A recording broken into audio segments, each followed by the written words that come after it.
Assalamualaikum warahmatullahi wabarakatuh. Perkenalkan, nama saya Elisa Aprianti dengan NIM 1930201162 dari Fakultas Ilmu Tarbiyah dan Keguruan dari Prodi Pendidikan Guru Madrasah Ibtidaiyah. Baiklah, di sini saya akan menyampaikan materi singkat mengenai sumber ajaran Islam. Sumber ajaran Islam adalah segala sesuatu yang dijadikan acuan, pedoman, dasar dalam menjalankan syariat Islam.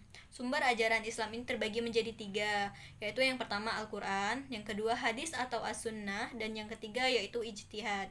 Baiklah, sumber ajaran Islam yang pertama yaitu Al-Quran. Al-Quran ialah kalamullah yang berisikan tentang firman-firman Allah yang diwahyukan kepada Nabi Muhammad SAW sebagai salah satu mukjizat melalui perantara malaikat Jibril. Al-Quran merupakan kitab suci umat Islam yang berisikan tentang akidah, ibadah, hukum, peringatan, kisah-kisah, dan isyarat pengembangan iftek yang dijadikan sebagai acuan dan pedoman bagi umat Nabi Muhammad SAW. Al-Quran terdiri dari 30 juz, 114 surah, dan 6.236 ayat.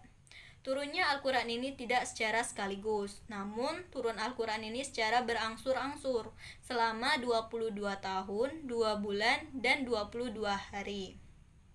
Tempat diturunkannya Al-Quran terbagi menjadi 2, yaitu di Makkiyah atau Mekah dan di Madaniyah atau Madinah. Baiklah, sumber ajaran Islam yang kedua yaitu hadis. Hadis ialah perkataan atau sabda, perbuatan, ketetapan, dan persetujuan dari Nabi Muhammad SAW yang dijadikan sebagai landasan syariat Islam. Struktur hadis terbagi menjadi 2 komponen, yaitu yang pertama sanad. Sanad ialah rantai penutur atau rawi atau periwayat hadis. Rawi ialah masing-masing orang yang menyampaikan hadis tersebut. Struktur yang kedua yaitu matan. Matan ialah redaksi dari hadis.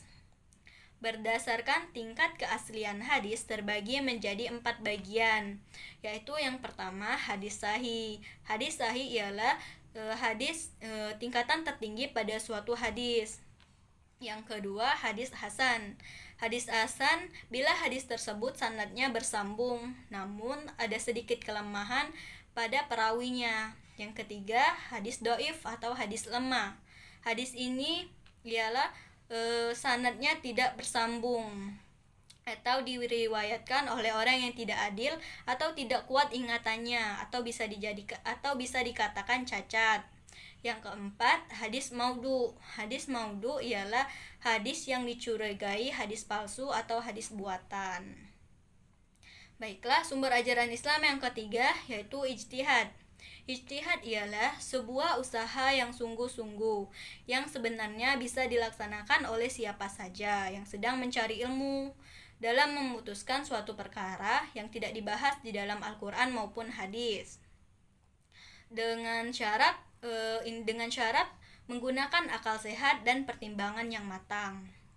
Tujuan dari ijtihad ini ialah untuk memenuhi keperluan umat manusia akan pandangan hidup dalam beribadah kepada Allah Subhanahu wa taala di suatu tempat tertentu atau pada suatu waktu tertentu. Jenis-jenis ijtihad ada 6, yaitu yang pertama ijma, yang kedua qiyas, yang ketiga istihsan, yang keempat maslahah, yang kelima istihab, dan yang keenam uruf. Baiklah, itulah materi singkat yang tadi saya sampaikan. Apabila ada salah kata, saya mohon maaf. Kepada Allah saya mohon ampun. Saya akhiri. Wassalamualaikum warahmatullahi wabarakatuh.